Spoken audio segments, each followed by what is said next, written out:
আজকের সংক্ষিপ্ত খুতবাতে আমি আপনাদের সাথে খুবই গুরুত্বপূর্ণ আর বারংবার আলোচিত একটি বিষয় নিয়ে কথা বলতে চাই। বিষয়টি আল্লাহর কিতাব আর নবী সাল্লাল্লাহু আলাইহি সাল্লামের সুন্নাতেও বারবার আলোচিত হয়েছে।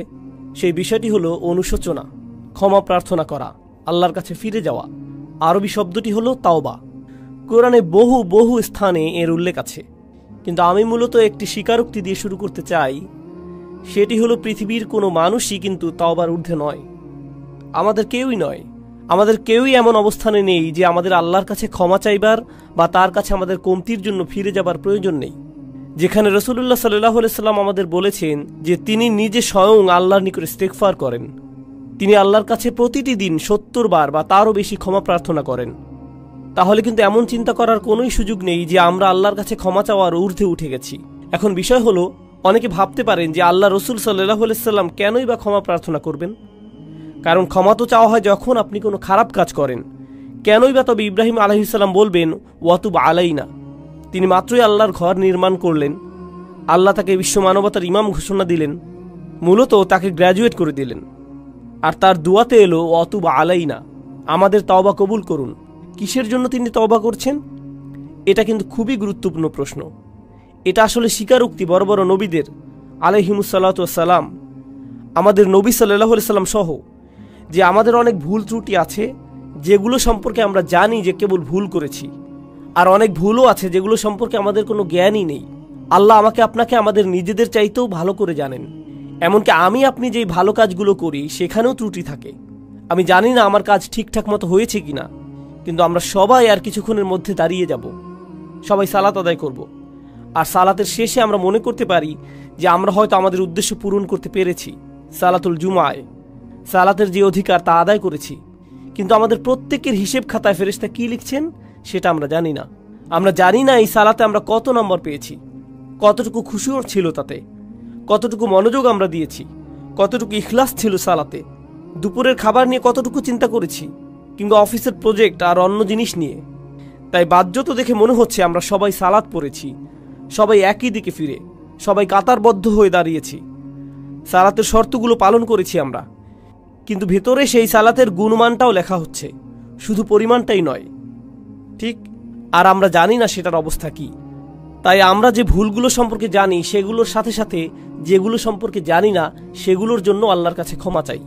দুটোর সম্মিলিত অবস্থাই হলো এটা। আল্লাহর নবীদের ক্ষেত্রে দেখুন, চিন্তা করুন, আল্লাহ রসুল সাল্লাল্লাহু আলাইহি সাল্লামের চাইতে কে বেশি আল্লাহ আযজা ওয়া জাল্লার দাস হিসেবে তার দিনের সবচেয়ে বেশি খেদমত করতে পারেন? আলাইহিস সালাতু ওয়াস সালাম।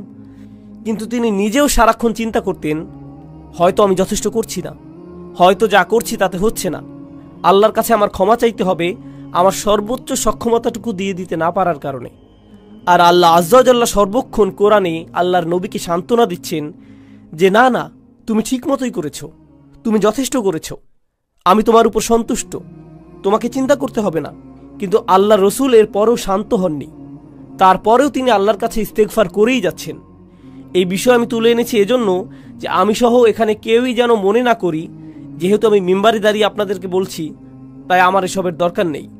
আপনাদের শুধু প্রয়োজন, সবার মতো আমারও প্রচুর ইস্তেগফার দরকার। প্রত্যেকেরই আল্লাহর কাছে কাকুতি মিনতি করে ক্ষমা প্রার্থনা করা প্রয়োজন। চলুন আমরা প্রথমে সবাই মিলে এই পদ্ধতিটার দিকে একটু লক্ষ্য করি। আমাদের প্রত্যেককে এটা মানতে হবে যে আল্লাহ আযজা ওয়া জাল্লার কাছে ক্ষমা চাইবার আগে আমাদের কিছু পদ্ধতি অবলম্বন করতে হবে। তাই আপনাদের নিকট আমি দুইটা আয়াত নিয়ে কথা বলবো সূরাতুন নিসা থেকে। আয়াত দুটি নিয়ে বলার আগে অল্প করে প্রেক্ষাপটটা বলে নেই। সেটা হলো, এই আয়াতগুলো প্রাথমিক মাদানী যুগের। যখন নবী সাল্লাল্লাহু আলাইহি সাল্লাম মদিনাতে হিজরত করলেন তখন নতুন মুসলিম সমাজের একদম শুরুর দিকে নাজিলকৃত আয়াতগুলো, যেগুলোতে সমাজের আইন কানুন বর্ণিত আছে, সেগুলো সবই ছিল মূলত সূরাতুন নিসাতে। যেমন সূরা নিসাতে নাজিল হয়েছে উত্তরাধিকার সম্পর্কিত আইন, কিছু সামাজিক আইন নাজিল হয়েছিল, নারী পুরুষের পারস্পরিক মিথস্ক্রিয়া কেমন হবে, নারী পুরুষের মধ্যে শৃঙ্খলা আর নির্লজ্জতার শাস্তি সম্পর্কে বিস্তারিত আলোচনা হয়েছে। এই সব কিছু গুনাহ আর কিছু বড় পাপ যেমন জিনার আলোচনা করা হয়েছে। আর এর পরপরই তাওবার এই আয়াতগুলো এসেছে, আল্লাহর কাছে ক্ষমা চাইবার আয়াত। এর মানে হলো আল্লাহ আপনার কাছে কিছু জিনিস আশা করেন, যদি সেগুলো পূরণ করতে না পারেন তবে আপনাকে তাওবা করতে হবে। আমি সেই আয়াতগুলোতে ফিরে আসছি, কিন্তু তার আগে কয়েক মিনিটের জন্য অন্য পথে যেতে চাই। দেখুন, আমরা সবাই গুনাহগার, এর কোনো ব্যতিক্রম নেই। আমরা সবাই পাপ করি। হয় আমরা সরাসরি পাপ করি, মানে আল্লাহ যা চান না সেটা আমরা করি, যা দেখা উচিত না সেটা আমরা দেখি, এমন জিনিসে বিনোদন নেই যেগুলো আমাদের জন্য জায়েজ নয়, মুসলিমদের জন্য সেটা উচিত নয়, এমন বিষয়ে সময় অপচয় করি যেখানে করা উচিত নয়, কখনো কখনো প্রশ্নবিদ্ধ উপায়ে অর্থ উপার্জন করি। মুসলিমরা আমরা এমন সব ব্যবসায় জড়িত হয়ে যাই, এমন সব লেনদেন করি যেগুলো সম্পর্কে জানি যে সেটা প্রশ্নবিদ্ধ, তবু আমরা সেগুলো করতেই থাকি এই যুক্তিতে যে দেশের অর্থনৈতিক অবস্থা খারাপ। কি আর করব বলুন, আমাদের পরিবারকে তো খাওয়াতে হবে। এগুলো জায়েজ করতে আমরা প্রচুর অজুহাত দাঁড় করাই, এগুলো ব্যবসায়িক লেনদেন হোক বা না হোক। এছাড়া শুধু তাই নয়, আমরা অনেক সময় আমাদের পরিবারের সাথে অন্যায় আচরণ করি। আমাদের স্ত্রী, আমাদের সন্তান, আমাদের ভাই, আমাদের কাজিনদের সাথে আমরা দ্বন্দ্বে জড়িয়ে পড়ি, উত্তরাধিকার নিয়ে অন্যায়ভাবে ঝগড়া শুরু করে দেই। কত ধরনের অন্যায় কাজই তো আমরা করি। আর আমাদের দৈনন্দিন জীবনেও আমরা সহজেই রেগে যাই, মুখের ভাষার নিয়ন্ত্রণ হারিয়ে ফেলি, বাজে শব্দ ব্যবহার করি, একে অন্যের গীবত গাই, আমরা মিথ্যা বলি, ছোটোখাটো মিথ্যাকে গুরুত্বপূর্ণ মনে করি না, তাই না? আপনার বস ফোন দিয়েছে, আপনি ঘর থেকে বেরই হননি, কিন্তু আপনি বললেন আমি একদম অফিসের কাছেই। না, আপনি তো অফিসের কাছে নন, আপনি 10 মাইল দূরে, কিন্তু বসকে একটু মিথ্যা তো বলতেই হবে, তাই না? আমরা এসবকে তেমন কিছু মনে করি না। তাই কেউ যদি বসে বসে নিজের যত পাপ আছে সব নিয়ে চিন্তা করে, অন্তত যেগুলো মনে পড়ে সেগুলো নিয়ে। মনে আছে খুতবার শুরুতে বলেছিলাম, অনেক পাপ আছে যেগুলো আমরা মনেও করতে পারি না। এত পাপ আছে যা আল্লাহ আমাদের থেকে ভালো জানেন যে কোথায় আমাদের পাপ হয়েছে। আর এগুলো তো শুধুই গুনাহের কাজগুলো, কিন্তু আমাদের ভালো কাজে যেসব ভুল হয়েছে সেগুলো তো অগণিত। অন্য ভাষায় বললে, যেমন আমি বললাম সালাত, দুয়া, অজুর মতো সহজ জিনিসগুলো, আমাদের অজুতে কত রকম ভুল ছিল, আমাদের সালাতে কতগুলো ত্রুটি ছিল, আল্লাহর কাছে দোয়ার সময় আমরা কতটুকু মনোযোগ দিচ্ছিলাম। খুব জনপ্রিয় একটা ঘটনা মনে পড়ে গেল, আমি প্রায় এটা বলি। আলী রাদিয়াল্লাহু তাআলা আনহু এক লোকের পাশ দিয়ে যাচ্ছিলেন, সে ইস্তেগফার করছিল, সে শুধু আল্লাহকে ক্ষমা করতে বলছিল আস্তাগফিরুল্লাহ আস্তাগফিরুল্লাহ আস্তাগফিরুল্লাহ। সে শুধু এটা বলেই যাচ্ছিল, মুখস্থ বলছিল। আর তিনি তাকে দেখে বললেন, তোমার ইস্তেগফার প্রয়োজন, তাই না? যেভাবে আল্লাহকে বলছো ক্ষমা করতে, কি এসব? তুমি শুধু পাখির মতো উচ্চারণ করেই যাচ্ছ, এর অর্থ সম্পর্কেও তুমি জানো না। দেখে মনে হচ্ছে তুমি আসলে চাচ্ছও না, শুধু কসরতের মতো করছো। ইস্তেগফার তো এমন হবার কথা নয়, আন্তরিকভাবেই তোমার পাপের জন্য অনুশোচনা হবার কথা। তাই প্রথম যেই কথা আপনাদের বলতে চাই তা হলো, আমরা প্রতিনিয়ত প্রচুর মন্দ কাজ করি, আমরা প্রচুর ত্রুটি করি। আমাদের বাম দিকের ফেরেশতা খুবই ব্যস্ত থাকেন, তার প্রচুর লেখালেখি করতে হয়। আর কেউ যখন আসলেই এসব নিজের ক্ষেত্রে চিন্তা করে, দুইটি জিনিস সঙ্গেই হয়, দুটি জিনিস সাথে সাথেই হয়ে যায়। সেগুলোর একটি হলো যে সে আবেগ আচ্ছাদিত হয়ে যায়, সে মনে করে আমি তো ধ্বংস হয়ে গেলাম, আমার তো জান্নাতে ঢুকবার কোনো উপায়ই নেই, আমি যা করেছি এর কারণে সেখানে তো আমার কোনো স্থানই হবে না। এটা হলো একটা বিষয়, আর এটা কিন্তু ভালো ব্যাপার নয়, সেটা একটু পরে বলছি।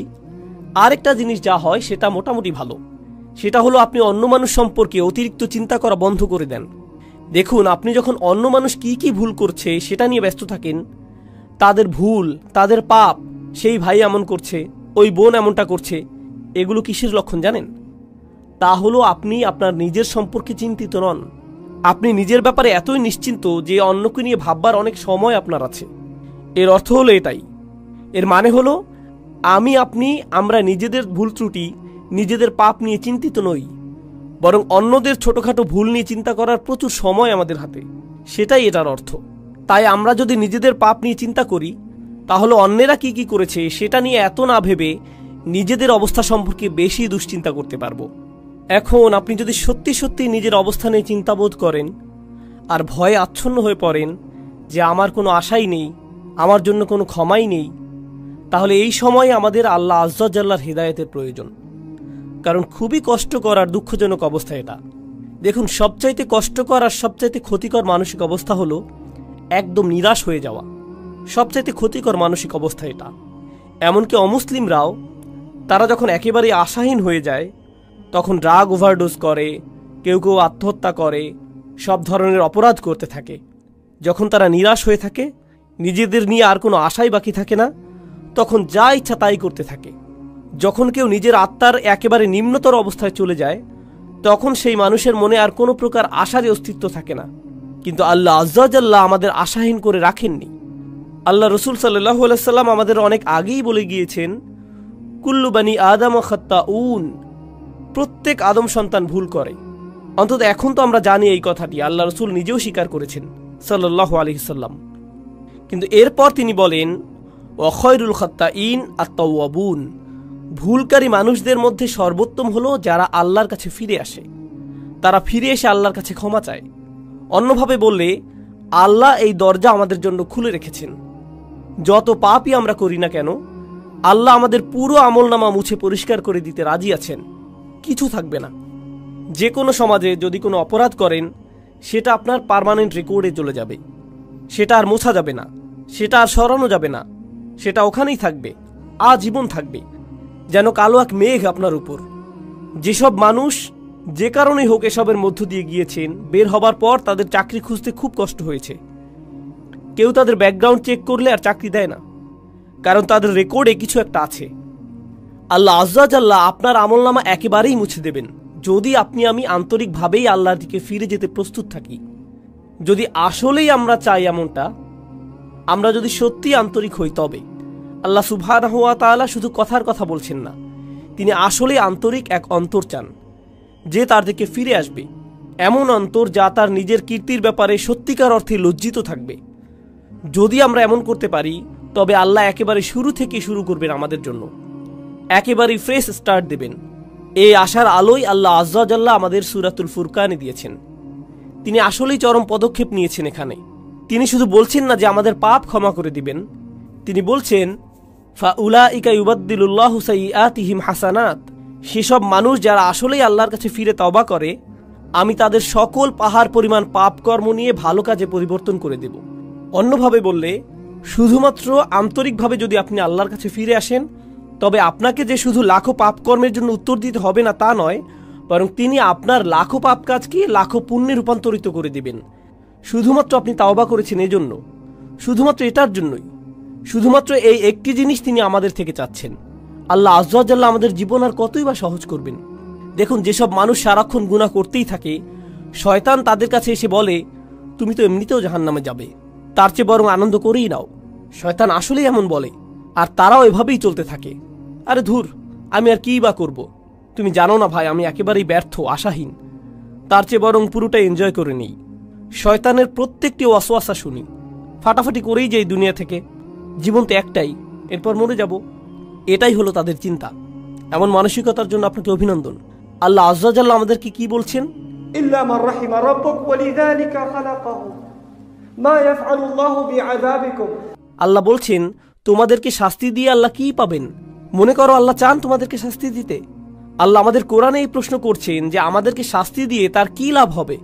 এজন্য তো তিনি তোমাদের বানাননি, এজন্য তো তিনি তোমাদের সৃষ্টি করেননি। আরেক স্থানে আল্লাহ বলছেন, শুধুমাত্র তাদের ক্ষমা করে দেবার জন্যই তিনি তাদের সৃষ্টি করেছেন। অর্থাৎ তাদের তিনি সৃষ্টি করেছেন তাদের প্রতি করুণা করার জন্যেই।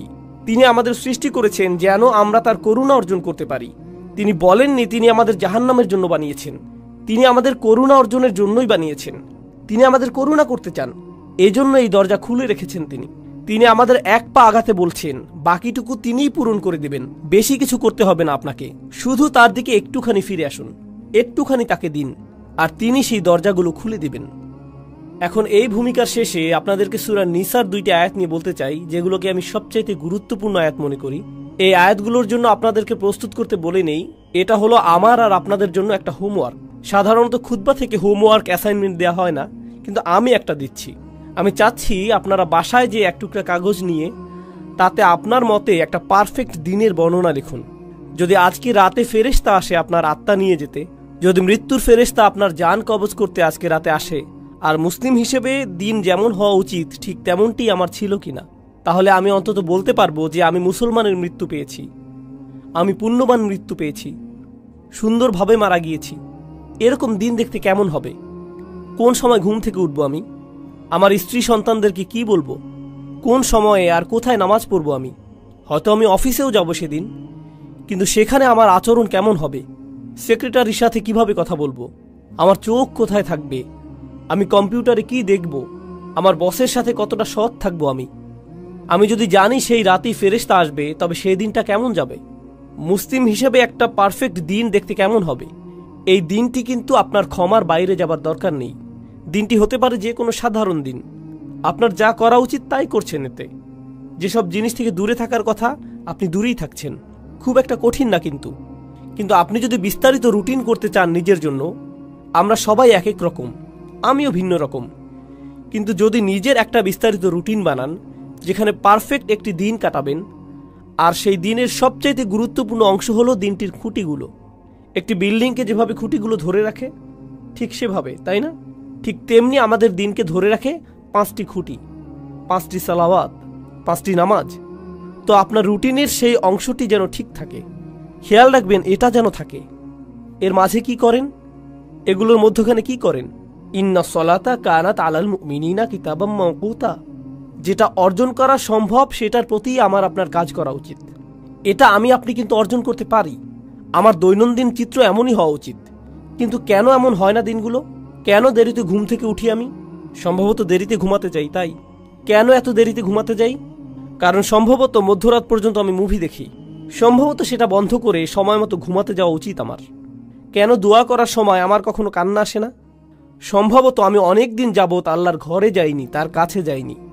শুধুমাত্র সেখানে যাই জুমার সময়, তাও আবার যখন তা একেবারে শেষের দিকে, যেন আবার নিজের জীবনে ছুটে যেতে পারি। কেন প্রত্যেকবার সালাতে যখন সিজদায় যাই উঠে দাঁড়ানোর জন্য ছটফট করি? যেমন সুবহান রাব্বিল আযীম, সুবহান রাব্বিল আলা, যেন এমনটা এতই তাড়াতাড়ি বলি আমি, কারণ আমার সেখানে বেশিক্ষণ থাকতে ইচ্ছে হয় না। আমার তো অনেক কাজ আছে, আমার জরুরি কাজ শেষ করতে হবে, তাই না? আল্লাহর সামনে নিজের মাথা নিচু করার চাইতে জরুরি আর কি হতে পারে? আমি বুঝি না আমরা কিভাবে নিজেদের বুঝ দিতে পারি এটা নিয়ে। সেই একটি জিনিস যা আল্লাহ তাকে করতে বলেছিলেন, সেই একটি জিনিস যা সে করতে অস্বীকার করেছিল, এই একটি জিনিস আমাদের তিনি প্রতিদিন করতে বলেছেন। আর আমরা যদি করিও সেটা যেন কৌতুক, কোনো রকম করে দৌড়। এটা তো কিছুই না। কি এটা? সিজদা। এজন্যই আপনার উচিত দিনের রুটিন বানানো। এখন আয়াতটি শুনুন। ইন্নামাত তাওবাতু আলাল্লাহ। তাওবা শুধুমাত্র আল্লাহর জিম্মাদারিতে। আল্লাহ যে শব্দটি বলেছেন ইন্নামা কালিমাতাল হাসাল বিহাদিহিল আয়াহ, এই শব্দের মানে কি? এর মানে হলো আল্লাহ যা বলবেন এখন তা হলো একটি বিশেষ চুক্তি, শুধুমাত্র নির্দিষ্ট কিছু ব্যক্তির উপর কার্যকর করা হবে। সবার জন্য এটা না, এটা শুধুই তাদের জন্য যাদের বর্ণনা এখন দেয়া হবে। তিনি বলছেন আল্লাহ, কিছুই আল্লাহর উপর বাধ্যতামূলক নয়। আল্লাহ কিছুই করতে বাধ্য নন, শুধুমাত্র যা নিজের উপর বাধ্যতামূলক করেন সেগুলো ছাড়া। তিনি বলছেন আল্লাহ, আল্লাহর উপর এটা বাধ্যতামূলক যে তিনি নির্দিষ্ট ব্যক্তিদের তাওবা কবুল করবেন। আল্লাহ কিছু মানুষের তাওবা কবুল করাকে নিজের উপর আবশ্যক করে নিয়েছেন। কারা এই লোক? লিল্লাযীনা ইয়ামালুনা সুআ বিজাহালাতিন, সেই লোক যারা পাপ করে। এখানে আমি সাধারণ অনুবাদ করে দিচ্ছি, যারা পাপ করে। আল্লাহ মাত্রই বললেন তিনি নিজের জন্য যারা পাপ করে তাদের ক্ষমা করা বাধ্যতামূলক করে নিয়েছেন। তিনি কিন্তু আরও বলেছেন, চলুন দেখি এই লোকগুলো কারা। আর সেটার আগে ইয়ামালুন শব্দের প্রতি একটু মনোযোগ আকর্ষণ করছি। ইয়াফআলুন শব্দের তুলনায় আরবি ভাষায় কিছু করা বোঝাতে 2টি শব্দ আছে, ইয়াসনাউনও আছে। এগুলো সবই কিছু করা বোঝাতে ব্যবহৃত হয়। ইয়ামালুন মানে হলো আপনার উদ্দেশ্য ছিল, এমন না যে আপনার ভুল হয়েছে, বরং আপনি করেছেন, আপনি জানতেন কি করছেন, আপনি ভুল করেছেন। এটা এমন না যে আপনি কিছু একটা বলে ফেললেন কিন্তু বলার সময় খেয়াল ছিল না যে ভুল করছেন, সেটা উদ্দেশ্যহীনভাবে। আমি উদ্দেশ্যের কথা বলছি, এটা কোনো ভুল নয়। তওবার প্রথম ধাপ হচ্ছে আমাকে আপনাকে অন্তত স্বীকার করে নিতে হবে যে পাপ করেছি। অজুহাতের পেছনে লুকানো বন্ধ করতে হবে। আল মাআযিরু মাকাযির, অজুহাত হলো মিথ্যে কথা। অজুহাত মানে এটাই, আপনি যদি অন্তত নিজের সাথে সৎ থেকে বলতে না পারেন যে হ্যাঁ আমি ভুল করেছি, আমি পাপ করেছি, কোনো অজুহাত নেই। যেমন আমি আর অজুহাত দিতে পারবো না, আমি আমার অজুহাতের পেছনে লুকাবো না, তাই না? প্রত্যেকবার কোনো ভুল হয়ে গেলে শয়তান সে বলে না না এটা তোমার দোষ না, সমাজের দোষ। তুমি অনেক চাপের মাঝে ছিলে, তুমি অনেক চাপের মধ্যে ছিলে, তুমি তখন খুবই রেগেছিলে, তোমার বন্ধুর দোষ ওটা, অমুকের দোষ সেটা, তারা তোমাকে বাধ্য করেছে, সে তোমাকে বাধ্য করেছে, এজন্যই এমনটা হয়েছে, খুবই গরম ছিল সেদিন, খুবই ঠান্ডা ছিল সেই দিন। সুবহানাল্লাহ, কত অজুহাত চলে আসবে আপনার ভেতর। আর যেটা করবেন না তা হলো নিজের ভুল স্বীকার করা। আল্লাহর কাছে ফিরে আসার প্রথম ধাপই হলো আমাকে আপনাকে আমাদেরকে স্বীকার করতে হবে যে আমরা পাপ করেছি। এটা অপমানজনক। মানুষ অজুহাত কেন দেয় জানেন? কারণ নিজের ভুল স্বীকার করাটা বিব্রতকর। এটা বিব্রতকর। আর যখন আপনি নিজেকে আল্লাহর সামনে বিব্রত করতে পারবেন, সেটাই প্রমাণ করে যে আল্লাহর সামনে আপনার আর কোনোই অহংকার নেই। আল্লাহ আপনার কাছে বিনয় চান। তিনি আমাদের অহংকার দেখতে চান না। তিনি আমাদের গর্ব দেখতে চান না। তিনি এমনকি এতটুকু কিবর দেখতে চান না, মিসকাল হাব্বাতিন মিনাল কিবর, এতটুকুও না। তিনি আমাদের মাঝে এতটুকু অহংকারও দেখতে চান না। তাই নিজের পাপ স্বীকার করলে অহংকার দূর হয়ে যায়। এভাবে এটা দূর হয়। তাই আমরা আল্লাহ আয্যা ওয়া জাল্লার কাছে আমাদের ভুল স্বীকার করি পরিষ্কারভাবে। আর যখন তা করি, আল্লাহ বলেন বিজাহালাতিন। তিনি বলেননি ইয়ামালুনা সুআ, তিনি বলেছেন বিজাহালাতিন। তো এখন সু শব্দের প্রতি লক্ষ্য করুন। পাপ বোঝাতে যেই শব্দ ব্যবহার করলেন, আরবিতে জাম্ব আছে, জানাহ আছে, পাপের জন্য আরো কত শব্দই তো আছে। সু আসে সাউআ থেকে। সাউআ মানে হচ্ছে লাশ। কেউই মৃত শরীর বা লাশের দিকে তাকাতে পছন্দ করে না। যেমন ধরুন হাইওয়েতে কোনো প্রাণীর লাশ পড়ে আছে কিংবা মানুষের লাশ। বিষয়টা ডিস্টার্বিং, কুৎসিত একটা জিনিস, দেখতে চাওয়ার মতো জিনিস না এটা। আল্লাহ আয্যা ওয়া জাল্লা পাপকে সেই কুৎসিতের সাথে তুলনা করেছেন। এটাই করেছেন তিনি। এটা দুর্গন্ধযুক্ত, দেখতেও বিশ্রী, পচা গলা। এটাই হলো সু শব্দের উৎস। সাইয়্যাত এই শব্দ থেকেই উদ্গত। তো আপনি বিশ্রী কিছু একটা করেছেন, স্বীকার করুন। এরপর আল্লাহ কারণ দিচ্ছেন বিজাহালাতিন। লোকটি এই পাপ করেছে কারণ সে অতিরিক্ত আবেগে আচ্ছন্ন ছিল। জাহালা শব্দটি আরবি ভাষা আর কোরআনেও গুরুত্বপূর্ণ একটি শব্দ। এর অর্থ হচ্ছে আবেগে আচ্ছন্ন হয়ে যাওয়া। আপনি খুব রেগে মেগে এমন কিছু করে বসলেন যেটা করা উচিত না। প্রলুব্ধ হয়ে এমন কিছু করলেন যা করা উচিত ছিল না। প্রচণ্ড লোভে পড়ে এমন কিছু করেছেন যেটা উচিত নয়। প্রচণ্ড উত্তেজিত হয়ে এমন কিছু করেছেন যা উচিত নয়। এরকম সময়ই মানুষ যা উচিত নয় তা করে বসে। যখন তারা উত্তেজিত হয়ে যায়, কোনো আবেগে আচ্ছন্ন হয়ে যায়, সেই আবেগটি ভয়, ক্রোধ, লোভ, হিংসা, লালসা, প্রলোভন যাই হোক না কেন, তারা এই আবেগে তাড়িত হয়ে মন্দ কিছু করে ফেলে। আল্লাহ বলছেন হ্যাঁ, সেই আবেগ সেখানে ছিল আর লোকটি আসলেই পাপ করেছে। সুম্মা ইয়াতুবুনা মিন করিব, আর সাথে সাথেই তারা আল্লাহর কাছে ফিরে বলে, ইয়া আল্লাহ, আমি করে ফেলেছি। আমি জানি আমি করে ফেলেছি। আমি একটা মানুষ। আমি জানি আমি পারফেক্ট দিন শুরু করেছিলাম আর সেই পারফেক্ট দিনটি সুন্দর করার চেষ্টাও করেছিলাম, কিন্তু পথিমধ্যে এই ভুলটি করে ফেলেছি। আবেগে আচ্ছন্ন হয়ে এই পাপটি করে ফেলেছি। এখন আপনার দিকে ফিরে এসে ওয়াদা করছি এমন কাজ আর কখনো করব না। ইয়া আল্লাহ, যা করেছি এজন্য আমি লজ্জিত।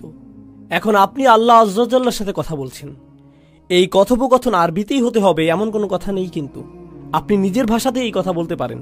আল্লাহ আয্যা ওয়া জাল্লা সকল ভাষার শিক্ষক। আপনি আল্লাহর কাছে ফিরে এসে যা যা ভুল আগে করেছি তা স্বীকার করব। ফাউলাইকা ইয়াতুবুল্লাহু আলাইহিম, তারাই সেই সব লোক যাদের তাওবা আল্লাহ কবুল করেন। তারাই সেই সব মানুষ যাদের জন্য তিনি দরজা খুলে দিতে চান। সেই দরজাটি আপনার জন্য বন্ধ না। আপনি আশা ভরসার অতীতে চলে যাননি। আর পরের আয়াতে যাবার আগে আমি আরেকটি ব্যাপার যোগ করতে চাই, সেটা পুরো বিষয় সম্পূর্ণ করবে। সেই আয়াতটি ছাড়া বিষয় পূর্ণ হবে না। খুবই গুরুত্বপূর্ণ। তা হলো, অন্যেরা যেভাবে আপনাকে দেখে আপনি নিজেকে সেভাবে ভাববেন না। নিজেকে অন্যদের মতো করে বিচার করবেন না। অন্যেরা ভাবতে পারে আপনি অনেক অসাধারণ, সেটাই আপনাকে অসাধারণ করবে না, এমন নাও হতে পারে। মানুষ আবু বকর সিদ্দিক রাদিয়াল্লাহু আনহুর কাছে এসে বলতো, আপনি খুবই ভালো। তিনি শুনে বলতেন, আল্লাহুম্মা আতিনি বিমা ইয়াকুলুন ওয়ালা তুআখিযনি বিমা লা ইয়ালামুন। তিনি বলতেন, ইয়া আল্লাহ, তারা যা সত্য মনে করে সেটা আমাকে দিন। আর তাদের যেটার জ্ঞান নেই সেটার কারণে আমাকে পাকড়াও করবেন না। তাদের কোনোই জ্ঞান নেই, তিনি নিজেই জানতেন। অন্যেরা তার সম্পর্কে কি বলে সেটাতে তিনি অভিভূত হতেন না। একই সাথে অন্যেরা আপনার সম্পর্কে যেই খারাপ কথা বলে সেটা দিয়েও নিজের বিচার করবেন না। আপনি খুব খারাপ, আপনি দুর্নীতিগ্রস্ত, আপনি মুনাফিক, আপনি মিথ্যুক, আপনি ভণ্ড, আপনি অভদ্র, আপনি জাহান্নামে যাবেন, ইত্যাদি ইত্যাদি ইত্যাদি ইত্যাদি। এগুলোর কোনোই অর্থ নেই। মানুষ আপনাকে চেনে না, আল্লাহ জানেন। মানুষ যদি বলে আপনি কোনো কাজের না, আপনাকে দিয়ে কিছুই হবে না, ইত্যাদি ইত্যাদি, এর মানে এই নয় যে আল্লাহ আপনার সম্পর্কে সেটাই ঠিক করেছেন। ঠিক যেভাবে মানুষের প্রশংসা আপনাকে ভালো মানুষ বানায় না, তেমনি মানুষের নিন্দাও আপনাকে মন্দ লোক বানিয়ে দেয় না। সেটার সিদ্ধান্ত শুধু আল্লাহরই কাছে, আর কারো নয়। সেটা শুধু আপনার আর আল্লাহর মধ্যেই। আপনার সম্পর্কে মানুষের মন্তব্য যেন আল্লাহর সাথে সম্পর্ক নষ্ট না করে দেয়। তারা আল্লাহর কাছ থেকে তথ্য নিয়ে আপনার ব্যাপারে মন্তব্য করেনি, তাদের সেই তথ্য নেই, শুধু তার কাছেই আছে। তিনি বলছেন, শুধু এই লোকগুলোর তওবাই আমি কবুল করব। আল্লাহ আমাদের সবাইকে তাদের অন্তর্ভুক্ত করুন। এর পরের আয়াতে বলছেন, এই লোকগুলো থেকে আমি তওবা কবুল করব না। পরিষ্কার করে বলছি, আমি চাই তোমরা তওবাকারীদের মধ্যে অন্তর্ভুক্ত হও। এই লোকগুলোকে আমি গ্রহণ করব, কিন্তু এদেরকে আমি গ্রহণ করব না।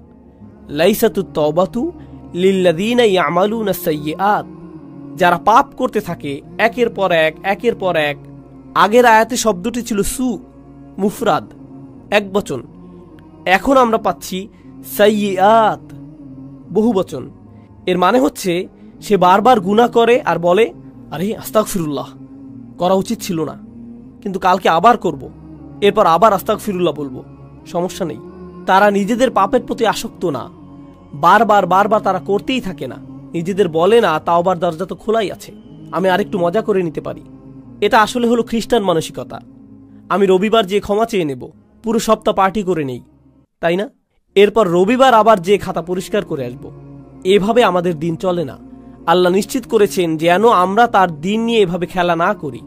তাই তিনি বলছেন, যেসব মানুষ বারবার গুনাহ করে, বারবার ফিরে যায়, এই চিন্তা করে যে ক্ষমা চাইবে আর সব ঠিক হয়ে যাবে, এমনটা গ্রহণযোগ্য নয়। এভাবে আল্লাহ আজ্জা জাল্লার সাথে খেলা করা যাবে না। ওয়ালাইসাতিত তাওবাতু লিল্লাযীনা ইয়ামালুনা সাইয়্যাত হাত্তা ইযা হাদারা আহাদুহুমুল মাউত, অবশেষে তাদের কারো মৃত্যু চলে আসে। ক্বালা ইন্নী তুবতুল আন, আমি আসলেই তওবা করছি, এই শেষ, আর কখনো করব না। একবার আমি প্লেনে যাচ্ছিলাম, আর সাধারণত যখন প্লেনে চড়ি আমি ঘুমিয়ে যাই। তো আমি যাচ্ছি আর আমার আশেপাশে দেখছি মানুষজন তাদের আইপডে অথবা আইপ্যাডে বা তাদের ল্যাপটপে বসে মুভি দেখছে, অথবা তাস খেলছে, গান শুনছে, প্লেনে বসে মাথা দুলাচ্ছে, তাই না? তো ঘুম ভেঙে দেখি প্লেন হঠাৎ 50 ফিটের মতো নেমে গেছে, কেবিনের প্রেসার বদলে গেল, মালাকুল মৌতের কাপগুলো নেমে এলো, তাই না? তখন আশেপাশে সবাইকে কি করতে দেখেন? সবাই দোয়া করছে, একেবারে সবাই। ও আল্লাহ, আমি সরি। সবাই এমন করছে। কি ধর্ম সেটা আসে যায় না, সবাই দোয়া করছে। এরপর ক্যাপ্টেন ক্ষমা চাইল, কাপগুলো উপরে উঠে এলো, প্লেন আবার স্থির হলো। এরপর কি হয় বলুন তো? প্লে বাটন আবার চাপ দেয়। আর অসাধারণ সিন দেখছিলাম তো আমি। আবার তারা স্বাভাবিক হয়ে যায়। এটাই হলো আল্লাহ আজ্জা জাল্লার সাথে ক্রিয়া কৌতুক। মৃত্যু যখন চলে আসে তখন তারা ক্ষমা প্রার্থনা করতে থাকে, ইন্নী তুবতুল আন ওয়ালাল্লাযীনা ইয়ামুতুনা ওয়া হুম কুফার। কিংবা তারাও না যারা অবিশ্বাসী অবস্থায় মারা যায়, মানে যারা তাওবা নিয়ে খেলা করে আর যারা কুফার অবিশ্বাসী অবস্থায় মারা যায়, আল্লাহর কাছে দুটোই সমান। তিনি তাদের একই আয়াতে ফেলেছেন, একইভাবে বিচার করছেন তাদের। আমি তাদের তওবা কবুল করব না যারা অবিশ্বাসী অবস্থায় মারা যায়, আর আমি তাদেরও ক্ষমা করব না যারা বারবার পাপ করতেই থাকে, মনে করে যে খেলা করছে। তারা বারবার করতেই থাকে, শুধুমাত্র তারা মনে করে যে তারা পার পেয়ে যাবে, কিন্তু এমনটা হবে না। উলাইকা আ'তাদনা লাহুম আযাবান আলীম, তারাই সেই সব মানুষ যাদের জন্য কষ্টকর শাস্তি প্রস্তুত করেছি। আল্লাহর সাথে আমাদের আচরণ হবে প্রথমত নিজের ভুল স্বীকার করা, দ্বিতীয় ধাপ আল্লাহর দিকে ফিরে যেয়ে তার কাছেই পাপ থেকে বের হবার দোয়া করা। আর তিনি সেটা করবেন। আপনি বলবেন না যে গুনাহটি আমার থেকে বেশি শক্তিশালী, কারণ আল্লাহ বলছেন, লা ইউকাল্লিফুল্লাহু নাফসান ইল্লা উসআহা। আল্লাহ কারো উপরই সাধ্যাতীত বোঝা চাপিয়ে দেন না। আপনি সামলাতে পারবেন বলেই আপনাকে মানুষ হিসেবে বানানো হয়েছে। আপনি আপনার পাপের চাইতে শক্তিশালী, আল্লাহ আজ্জা জাল্লা সেটা জানেন। আপনি নিজেকে প্রবোধ দেবেন না, নিজেকে ভুল বুঝিয়ে বেঁচে যাবেন না। আপনি যেই পাপে জর্জরিত থাকেন না কেন, আপনি সেটার চাইতে শক্তিশালী। এটাই আল্লাহ আমার আপনার জন্য করেছেন। তিনি আমাদেরকে সম্মানিত করেছেন। তিনি আমাদেরকে সম্মানিত না করলে আমাদের পাপ আমাদের চাইতে শক্তিধর হয়ে যেত, শয়তান আমাদের চাইতে ক্ষমতাধর হয়ে যেত। ইন্না ইবাদি লাইসা লাকা আলাইহিম সুলতান, আমার বান্দার উপর তোমার কোনো কর্তৃত্বই থাকবে না। আল্লাহ শয়তানকে বলেছিলেন তোমার কোনো কর্তৃত্ব থাকবে না তাদের উপর, অর্থাৎ সমস্ত মন্দের উৎস শয়তানের কোনো ক্ষমতাই নেই মানুষের উপর। তাই আমাদের অজুহাত দেবার আর কোনো কারণ নেই। আপনি আপনার পাপ স্বীকার করুন, আমরা আল্লাহর দিকে ফিরে গিয়ে আমাদের ভুলকে মেনে নেই। এরপর আন্তরিকভাবে আল্লাহর কাছে ওয়াদা করুন যে এসব থেকে দূরে থাকবেন। আন্তরিকভাবে আল্লাহর কাছে ওয়াদা দিন এসব থেকে দূরে থাকবার। আপনার ক্ষমতায় যতটুকু আছে তা দিয়ে জীবন বদলে দেবার চেষ্টা করুন। সেই পাপ থেকে দূরে থাকুন, সেটা মন্দ বন্ধুদের থেকে আসুক, কিংবা কম্পিউটারের সাথে একা থাকার মাধ্যমে হোক, কিংবা অফিসের কলিগদের থেকে, যেখান থেকেই আসুক না কেন আপনার জীবন থেকে সেসব বদলানোর চেষ্টা করুন। এটাই হলো তাওবা। সেটা অলসতার তওবা হতে পারে। আপনি হয়তো ফজরের অনেক পরে উঠে কাজা পড়েন, আহা কাজাটা পরে নেই, তবে এটাই আপনার কাছে নর্মাল হয়ে গেছে। সিরিয়াসলি আর নেন না এটা। আপনি বলেন আমি চেষ্টা করেও পারি না। অবশ্যই পারেন। রাতে মুভি দেখা বন্ধ করে আল্লাহর সামনে দাঁড়ান, অজুহাত দেওয়া বন্ধ করুন, নিজেকে প্রবোধ দেওয়া বন্ধ করুন। আল্লাহ আজ্জা জাল্লা এই জাতিকে তখনই উপরে তুলবেন যখন এই জাতি তওবার জাতি হবে, যখন আমরা আমাদের তওবা দ্বারা পরিশুদ্ধ হব। আল্লাহ আজ্জা জাল্লা আমাদের সবাইকে তার ক্ষমা চাইবার ক্ষেত্রে আন্তরিকতা দান করুন। আল্লাহ আজ্জা জাল্লা আমাদের তওবা গ্রহণ করুন, দিনে দিনে আরো ভালো মুসলিমে পরিণত করুন। আল্লাহ আজ্জা জাল্লা যেন আমাদের শক্তিশালী সুন্দর মুসলিম পরিবার গড়ে তোলার সামর্থ্য দেন, যারা এই দ্বীনের সৌন্দর্য বিশ্বের সামনে তুলে ধরতে পারবে। বারাকাল্লাহু লি ওয়া লাকুম ফিল কুরআনিল হাকিম ওয়া নাফা'নি ওয়া ইয়্যাকুম বিল আয়াতি ওয়া যিকরিল হাকিম। আসসালামু আলাইকুম ওয়া রাহমাতুল্লাহি ওয়া বারাকাতুহু।